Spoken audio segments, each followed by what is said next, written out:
여러분 안녕하십니까? 태영호의 북한 외교 분석 시간입니다. 이번 시간에는 김정은의 신종 코로나 작전이라는 주제로 말씀드리겠습니다. 지난 1월 29일부터 2월 2일까지 한 주 동안 저희 태영호 TV를 후원해 주신 56분의 성함은 이 영상 마지막 부분에서 한 분 한 분 소개해 드리니 후원해 주신 분들은 끝까지 시청해 주기 바랍니다. 제가 오늘은 먼저 우한 폐렴 사태와 관련한 최근 김정은과 시진핑의 동향을 말씀드리고 그 다음 우한 폐렴 사태가 김정은 정권 유지에 미치는 영향 그리고 마지막 부분에 대해서는 이에 대한 우리의 대응 이런 순서로 말씀드리겠습니다. 김정은이 우한 폐렴 사태와 관련해 시진핑 중국 주석에게 위문 소환과 지원금을 보냈다고 합니다. 김정은은 소환해서 우한 폐렴 사태를 자기 일처럼 생각하며 한 집안 식구 7혈육이 당한 피해로 여기고 있다며 조금이나마 함께 나누고 돕고 싶은 진정이다 라고 했습니다. 아니 북한과 중국을 오가는 모든 항공편과 열차 여선 운행을 잠정 중단하고 북중 국경까지 폐쇄하면서 중국과 담을 쌓은 김정은이 이번엔 오히려 중국을 향해 한 집안 식구라고 하였습니다. 그리고 대북 제재 속에서 중국 지원으로 겨우 버티는 주제에 중국을 돕는다면서 지원군까지 보냈다고 합니다. 외부 세계와 차단되어 있는 북한 주민들이 보기에는 도대체 누가 누구를 도와주고 있는 형국인지 막 헷갈릴 것입니다. 정말 김정은다운 꼼수입니다. 그런데 더 과간은 이에 대한 시진핑의 반응입니다.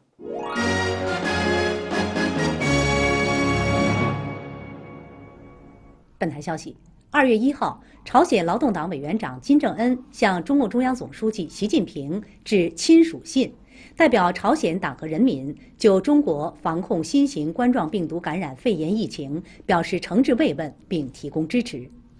金正恩在信中表示，我本人及朝鲜党和人民将中国发生的此次疫情看作自己的事情。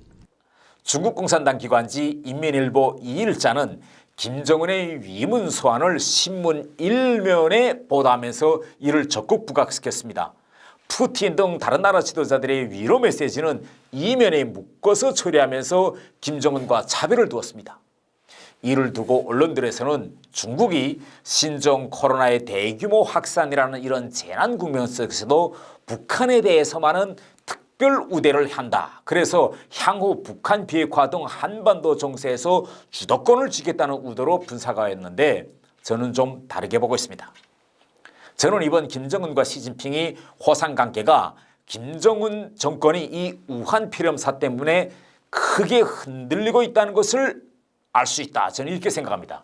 왜 그러냐면 이번에 김정은이 시진핑에게 지원군을 보냈다고 하면서 사실 얼마를 보냈는지 밝히지 않고 있습니다. 아마 이걸 보면 많이 보내지는 못한 것 같습니다.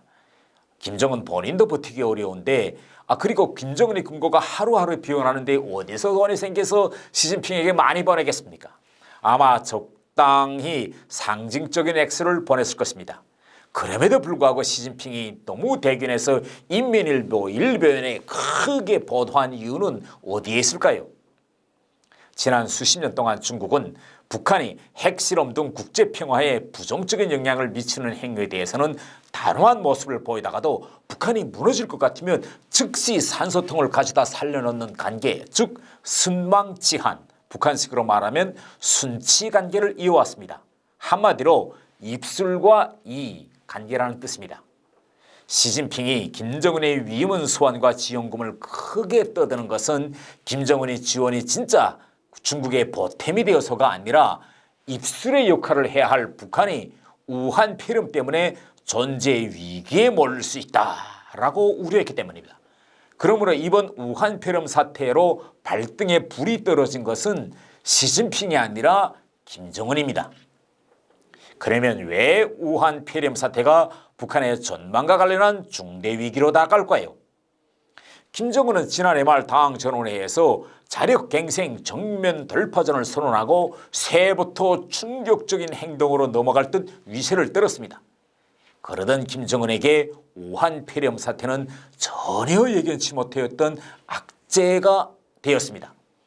우한 폐렴 발생 초기 미온적인 태도를 보여오던 북한이 지난주부터 급기야 입장을 돌변해서 국가 전망과 관련된 중대한 정치적 문제라며 지금 총력전을 시작했습니다. 북한이 국가 전망과 관련된 문제라고 떠들고 있는 것은 이번 사태로 김정은의 정면 돌파 전략이 밑부리채 흔들리고 있기 때문입니다. 지금은 압록강과 두만강이 얼어있어 북중국경 밀수가 제일 활발한 때입니다. 하루에도 수백 명의 배낭에 밀수품을 지고 얼어붙은 두만강과 압록강을 넘나들고 있습니다. 평양 중앙에서 압록강과 두만강을 폐쇄하라고 국경경비대에 아무리 요구해도 국경경비대 군인들은 그러한 밀수 행위를 눈 감아주고 그들로부터 담은 얼마라도 챙길 수 있어야 그들도 생존이 가능합니다. 그렇기 때문에 북한에서 이 밀수를 막는다는 건 불가능합니다. 북한의 400여 개나 되는 장마당은 이러한 밀수품에 의거하여 지금 돌아가고 있습니다. 북한 당국에 아직 확진자가 있다는 공식 발표가 없어서 그렇지 북한과 같이 호술한 방역체계를 가진 나라에서 확진자가 한 명도 없다. 이건 말도 안 됩니다. 설사 감염자나 확진자가 있다고 해도 장비와 기술이 낙후하여 전국적 범위에서 확진하기 힘든 것이 북한의 현실입니다. 수십 년 동안 지속된 어려운 식량 사정으로 주민들의 면역력은 떨어져 영유아나 노인들이 감염되면 완치할 방법이 없습니다. 김정은이 이러한 사정을 모를 리 없습니다. 그러나 더 큰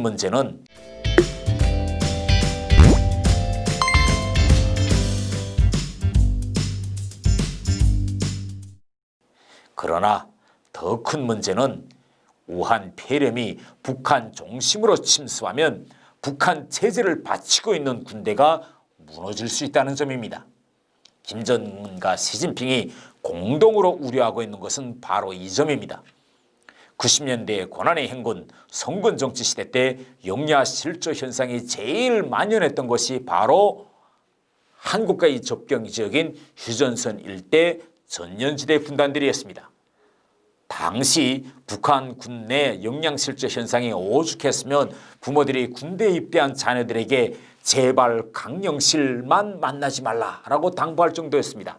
이 강령실이란 말은 강한 영양실조란 말을 북한식으로 줄인 말입니다. 북한 당국은 외부로부터 전염병이 들어올 위험이 발생하면 국경을 폐쇄하는 것과 동시에 국내에서도 주민들의 이동도 다 제한합니다. 기계보다 인력으로 건설하는 북한에서 전염병 차단을 위해 주민들과 군대를 집단적으로 건설에 투입하지 못하면 수많은 건설 대상이 멈춰설 수밖에 없습니다. 김정은은 자력갱생, 정포, 동파 이런 걸 지금 외치고 있는데 그의 이러한 정면 돌파 전략에는 관광 확대를 통해 외화를 벌고 중국이 지원으로 버텨보겠다는 타산이 깔려 있었습니다. 북한은 지금까지 단기 체류자들은 비자가 필요 없이 중국에 체류할 수 있는 이 북중 비자 시스템을 이용하여 인력들을 중국에 교대로 투입하는 방식으로 대북 제재의 허점을 활용해 왔습니다. 그러나 이번에 북한 스스로 북중 왕래를 차단하여 이런 묘수에도 차질이 생겼습니다. 양덕 온천, 삼주연구와 백두산 지구 관광 개발, 원사 갈말 해야 관광 지구 건설과 같은 관광 산업으로 비어가고 있던 금고를 채워버리던 관광 장려 정책에도 적신호가 켜졌습니다. 결국 북한의 이 숨통을 열 수 있는 방법은 중국이 오래본 무상경제 지원을 특별히 누려주는 길뿐입니다. 매해 1월은 북한과 중국 사이에 그 해본 무상경제 지원 규모를 정하는 기간입니다. 김정은이 시진핑에게 한 집안 식구라고 한 것은 한 집안 식구니 제발 좀 빨리 도와주세요 라는 소리입니다.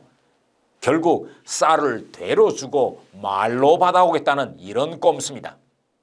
그러나 김정은을 몇십 번 상대해보면서 김정은을 다루는 묘리가 생긴 시진핑이 충격적인 행동을 하지 말라라는 단보 없이 통큰을 지원을 주겠는가라고 하는 것도 미지수입니다.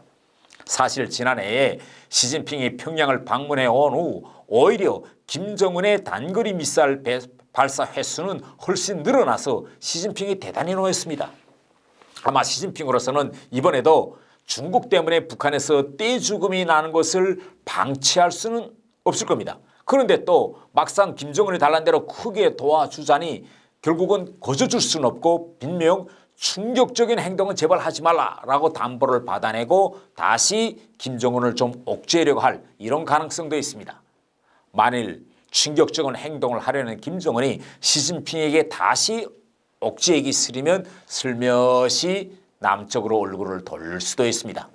지난해 당 전원회에서 대남 정책 방향을 일절 언급하지 않은 것이라든가 이번에 개성 남북공동연락사무소 가동을 중단하면서도 서울 평양 간 직통전화와 팍스를 은근 슬쩍 살려놓은 것도 정 버티기 힘들면 다시 남쪽으로 내려올 수 있는 여지를 남겨놓고 있는 것이다. 저는 이렇게 판단합니다.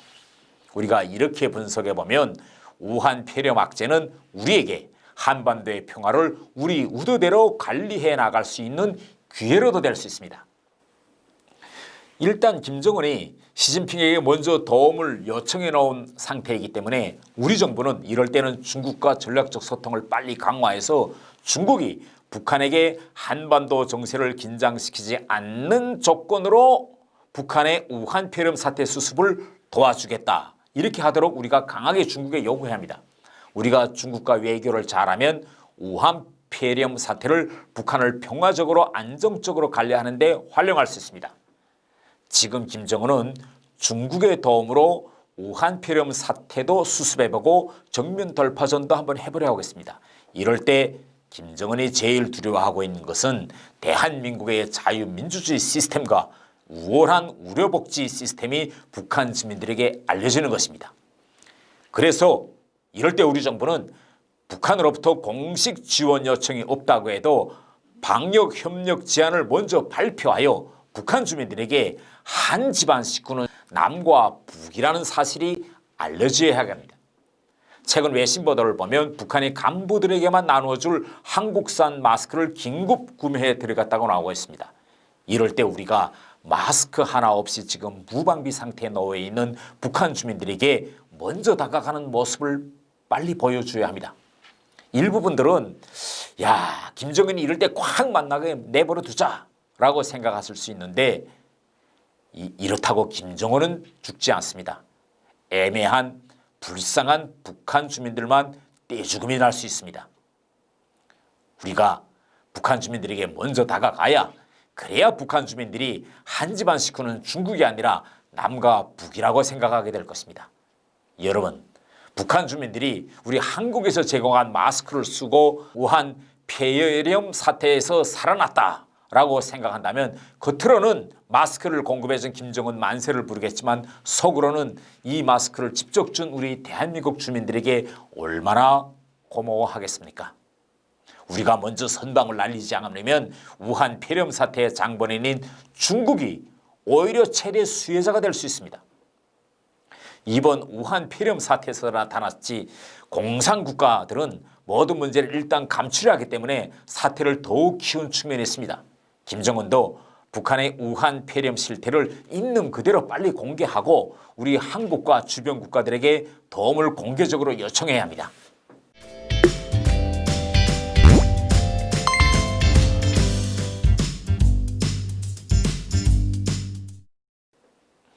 여러분 다음 시간을 또 기다려 주십시오.